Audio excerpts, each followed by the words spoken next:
Okay, everybody, welcome. My name is Sarah Zeller-Berkman, and I'm the Academic Director of Youth Studies Programs at CUNY School of Professional Studies. I'm joined today by my colleague, Carrie Shockley, who's the Director of the John F. Kennedy Jr. Institute for Worker Education, co-founder of the Youth Studies Program, and manages one of our scholarships today.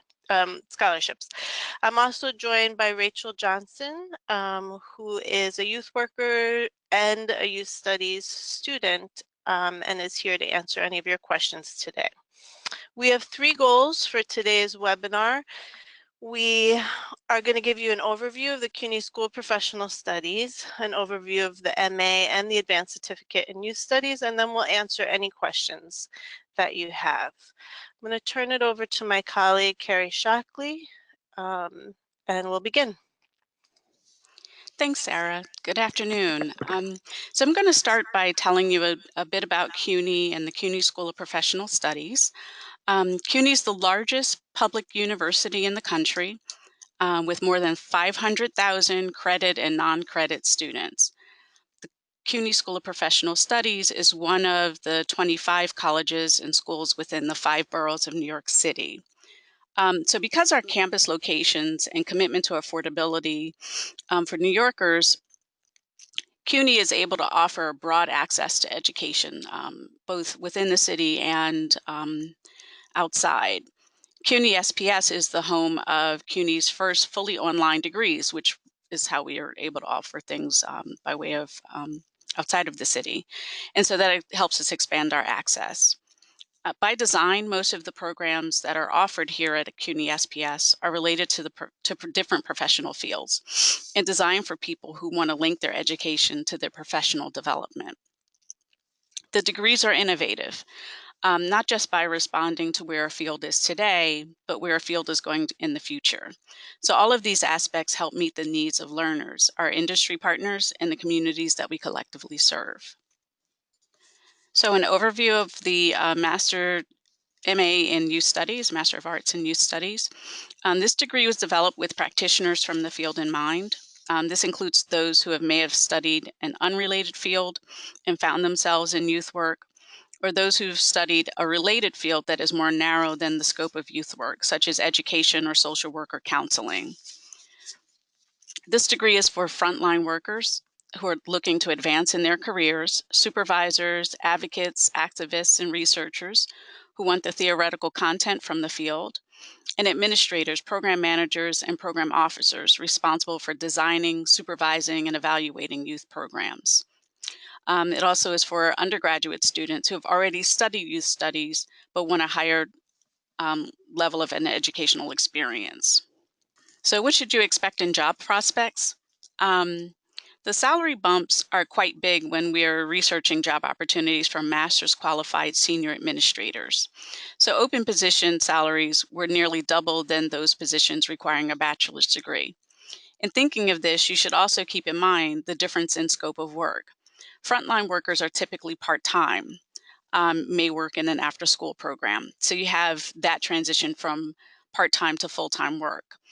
Secondly, the difference between running programs compared to designing, implementing, or evaluating programs, and then sometimes add on fundraising and staff supervision, et cetera.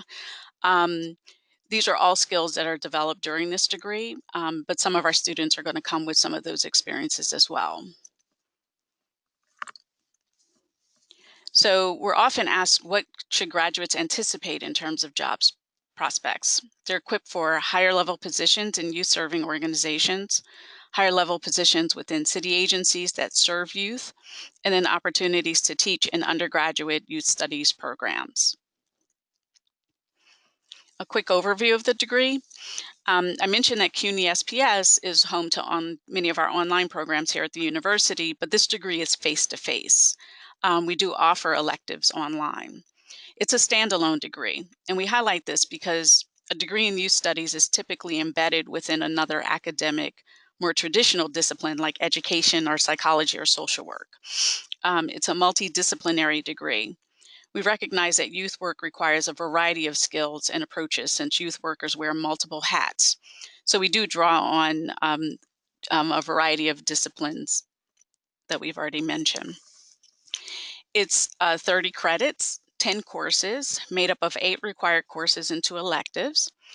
And within the 8 courses, there's a practicum experience, which allows for experiential learning, a research methods course, a capstone course.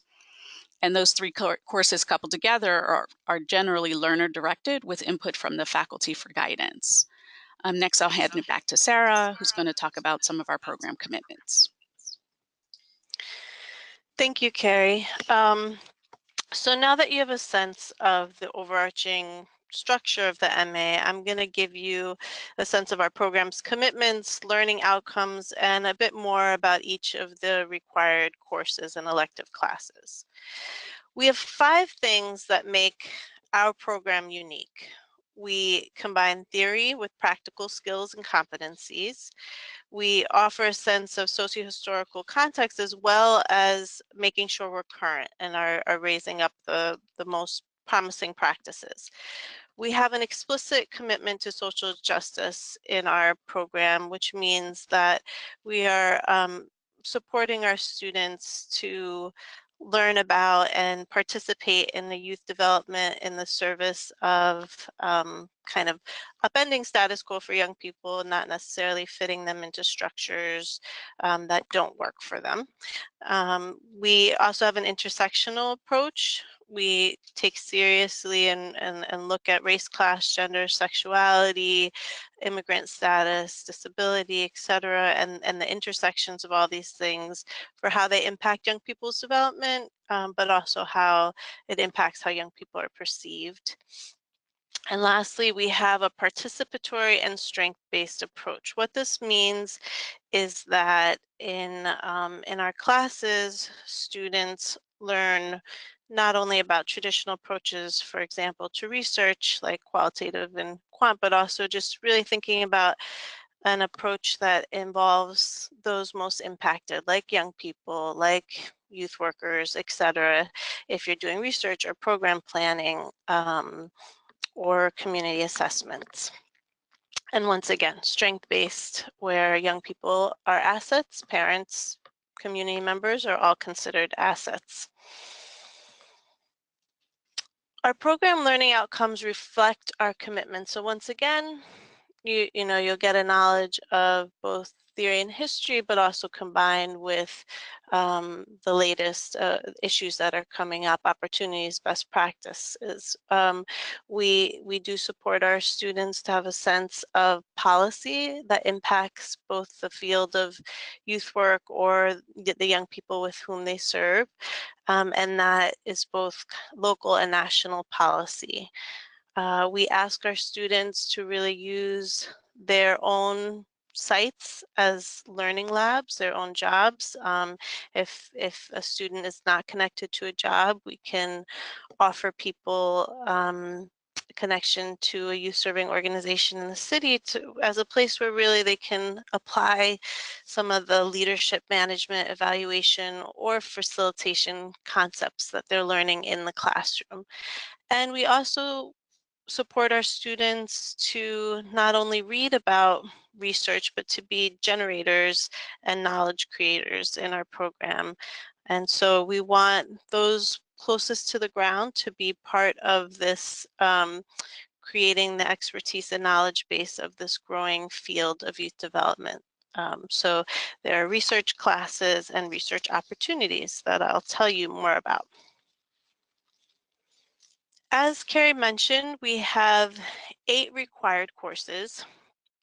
The first 2 courses that students take are the Historical Perspectives on Adolescent and the Youth Development course. With the Historical Perspectives on Adolescence class, you'll really look at how the concept of adolescence has shifted both throughout time. It's different in different fields, and kind of how it's socially constructed and being reconstructed all the time. In the youth development class, this is a survey class, so students learn about some of the history and theory in the field, also a little bit about evaluation, some of the current thinking around trauma or healing-informed approaches, neuroscience, growth mindset, etc., but also looking at the intersections of race and youth development, gender youth development, sexuality and youth development, and then thinking critically about where the field needs to go, not just where it's at. Um, the next courses that people engage in are the group work course and the Youth Action Agency class. So the Youth Action Agency class is less about how you support young people's development, but how you partner with young people to support the development of the programs that serve them, the communities in which they are living, and the institutions that impact their lives. This is about youth adult partnerships, service learning, youth participatory action research, participatory evaluation, etc. The group work class really comes from our social work lineage. As we mentioned, we're interdisciplinary, and so this is about how one uses themselves as a facilitator, stages of group development, how you identify the needs of a group, etc. Then students have a practicum course, which is really more about how you design and run youth serving programs. Once again, as I mentioned, many of our students are already working in the field, and you can use your own site as a learning lab. You don't have to work 15 hours in a different organization. For those who are not connected, we can absolutely find an organization that would love our students' support and can be a place where students can figure out practicum projects or really test out some of what they're learning about management, program evaluation, quality assessments, budgeting, etc. The research methods course combines both quantitative and qualitative work, but also, as I mentioned, reviews some participatory approaches, some kind of critical theory related to research that comes from indigenous and critical race theory. And then in the policy course, our students gain skills to help them really engage as advocates, both in partnership with young people, but also for the field of youth development and as youth workers. So you'll learn about local, state, and national policy. Lastly, with the Youth Studies capstone course, students are supported to either create their own original research project or to do an educational biography of their journey throughout the program using our ePortfolio site, which is how we capture student learning as people are moving throughout their various courses. We also have a variety of electives, although you're only required to take 2 because this is a 30 credit master's program. We have, I can tell you a little bit about some that we have running this semester. We have youth development and a criminalization and youth development course. We have an adolescent sexuality um, elective course running. Over the summer, we had like a behavioral health course. We had something that I'll tell you a little bit more about, which was a global summer intensive. Coming up, we have special topics courses related to youth organizing and community organizing. And our special topics course really helps us stay relevant. So this changes often and is a space in the electives course offerings where we're allowed to either explore an issue that many students are interested in and is not part of our core curriculum, and or take on some timely things that are happening in the field, or like the special topics course that we're offering in the winter, combine both classwork with a series of book talks. When you do the advanced certificate, you're basically taking the first 4 courses of the master. So as I mentioned, that would be historical perspectives on adolescence and youth development, youth action and agency, and the group work with youth. We offer courses in the spring semester on Tuesdays and Thursdays in the evening.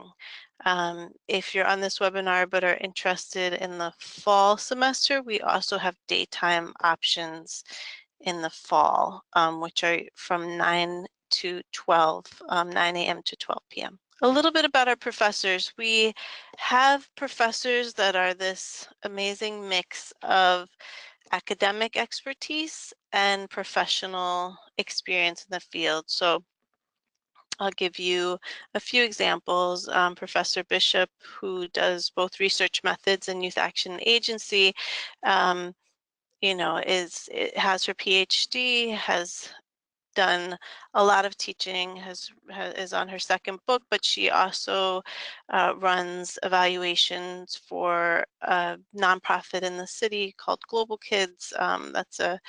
That's a wonderful nonprofit here, and she every day interacts with young people and youth workers in that program.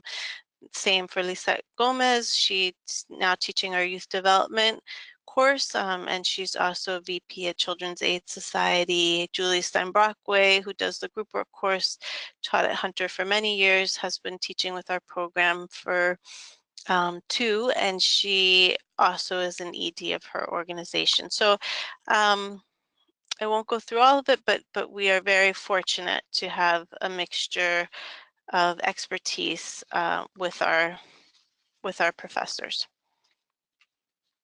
I'm going to turn it over um, to my student and colleague Rachel Johnson to talk to you a little bit about her experience with some of the professors or some of the pedagogy here at CUNY SPS. Thank you, Sarah. Hello, good afternoon, everyone.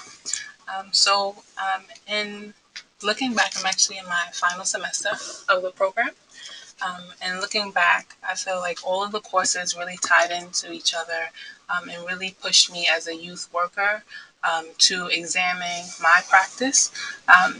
In reflecting on the way in which the professors facilitated the courses, it was very catch-all. I feel as if the professors understood that there were different levels of learning, different levels of experience in the room, and they possess expertise and high-quality facilitation skills to transfer the knowledge that we're learning in the text to our, I would say, in the field experiences and be able to relate it in both ways, bi-directional. So I really appreciated that. I really appreciated the way in which the professors are able to pull out different stories from their experience to inform, give us opportunities to learn about different things, bring in guest speakers, other additional professionals in the field who have large bodies of work and a lot of different levels of experience in doing different things and really just challenging us to look towards the next level. One of the things that the professors always say to us, pretty much every professor says to us in the classrooms are, we're the next leaders, we are the leaders, we're growing leaders, and we're merging in our different practices. And with that framework, it allows us to, step outside of the box, push our learning in different ways, and really look at ourselves as professionals who are going to contribute to the field and expand the youth development continuum. So it's really an exciting program. You have a lot of great relationships. The professors facilitate those relationships, and they're very honest. They're very down to earth and understanding and accessible. So it's a well-rounded program in which you will be challenged and questioned on what you bring and what you can bring and learn from. And the professors are there to support you throughout. Thank you, Rachel. And Rachel will also be around at the end of the webinar to answer any questions that you have from student perspective.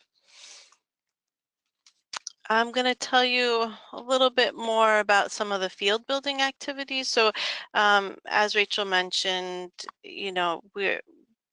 the students here are building the field, and this program is supporting the growing field of youth development. And so not only do we have the credential, but we also host symposiums. So we have an annual State of the Field event. Last year we had Professor Sean Jinwright speaking as we collectively talked about advancing impact, justice, and hope in youth development in New York City.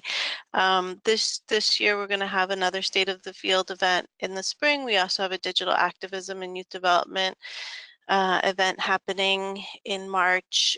We have a January book talk series. So Michelle Fine is talking about her book, Just Research in Contentious Times.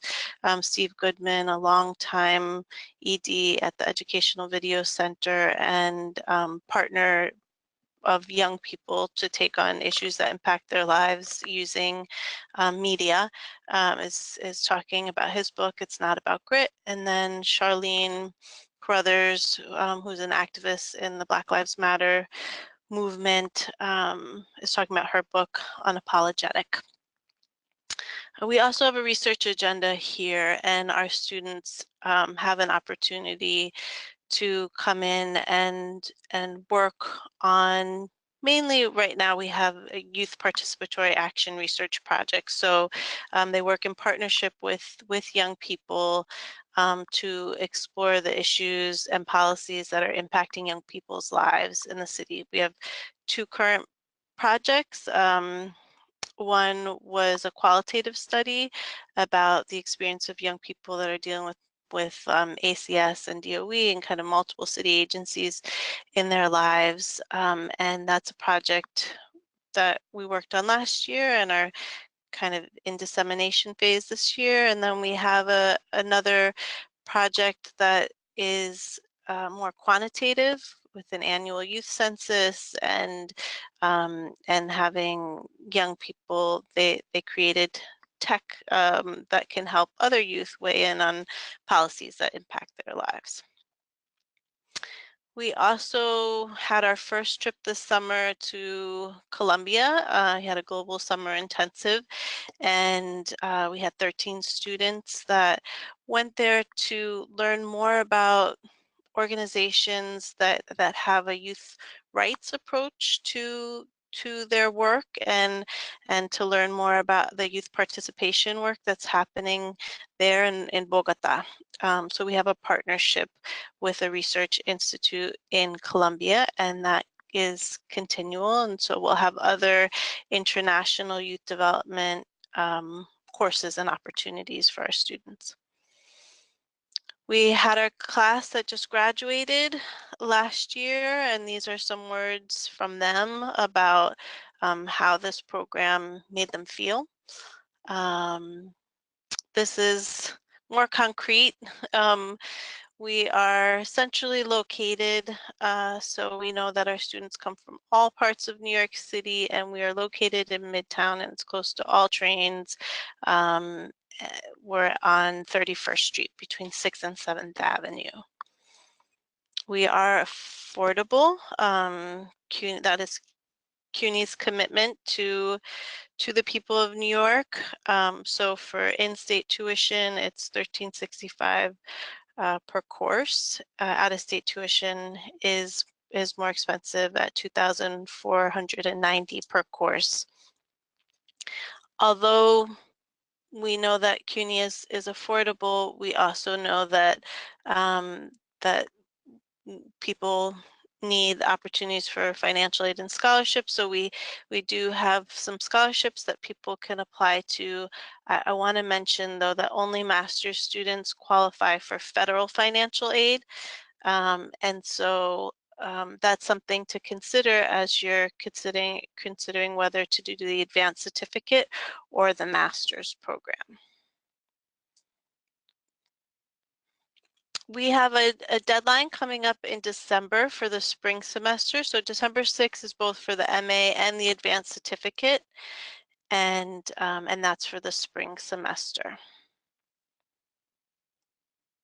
If you'd like to join our program, things that we look at are, one, a GPA of 3.0 or higher from your undergraduate institution. This This is not the only thing that we look at, so please don't be deterred if you don't have the exact 3.0 or higher.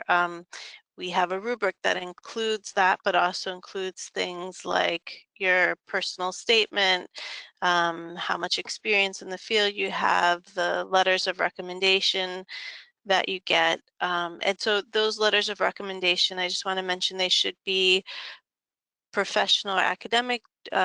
Please don't submit recommendations from peers or friends or family.